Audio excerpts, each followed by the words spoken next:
My name is Angel Jones. I'm the CEO of HomecomingEx. We're an executive search firm. We've been around for 20 years. In fact, we work across 20 African countries, helping them find top executive staff, whether permanent, part-time or hourly executive talent. So I grew up in Johannesburg, never necessarily being proud of my flag or my country at all. I lived in London for 7 years after school, and Mandela being released was a massive, massive moment in my life. And I was one of those freezing cold South Africans in Trafalgar Square in the late 90s when Mandela came and stood on the steps of the embassy, and he looked over all of us and he said, "I love you so much, I want to put you in my pocket and take you home."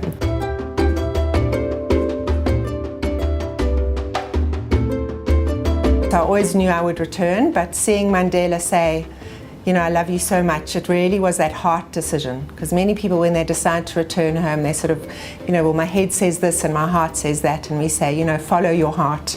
Really all about showcasing stories of other South Africans who had returned. That was a big push we showcased, persuading South Africans abroad that if you returned home, you weren't a failure. You were actually this revolutionary. You were coming home to contribute to your own economy. We had messaging like, "Don't wait till it gets better, come home and make it better."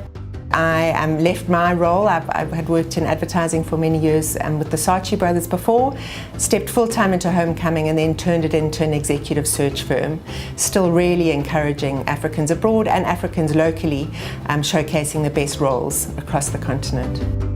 We are all about helping companies across Africa, so not just South African companies attract South Africans, but East and West African companies attract Nigerians or Kenyans or whoever that may be. We do have a talent shortage on this continent, so the work we do is a lot about helping companies identify top talent abroad, and then helping them return home. I think what's exciting about living now is in this A3 age of work, of anywhere, any place, any time. And to date, we've been so obsessed with the sort of physical repatriation of skills. Now we can do the virtual repatriation of skills. So on the one hand, we can virtually access top African talent abroad as well.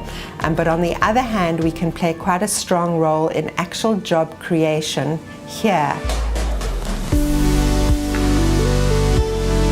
A key place that we have always reached them. We do lots of events. We've hosted over 75 face-to-face events globally, but it really is in our email marketing and being able to target them. Zoho campaigns has been really, really useful for us. And we compare prices a lot with that, but very often they're the ones who come out the most efficient.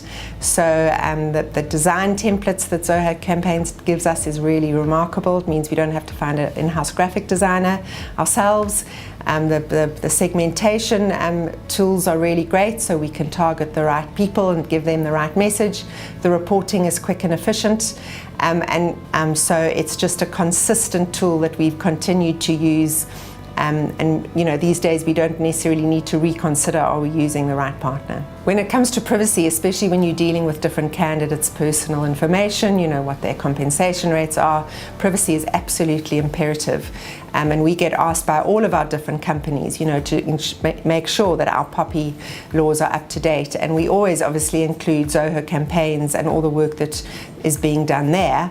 And that is huge accreditation, because I believe Zoho campaigns globally ensures that all privacy regulations are adhered to. I think Zoho campaigns will be a partner of ours for as far as I can see. I think email marketing, people go, "Oh, well, what's next?" And obviously there are all these sexy new other things people do use. We do use those, but I think certainly this tool and email marketing has become a staple for us, and I certainly see our relationship continuing for a long while.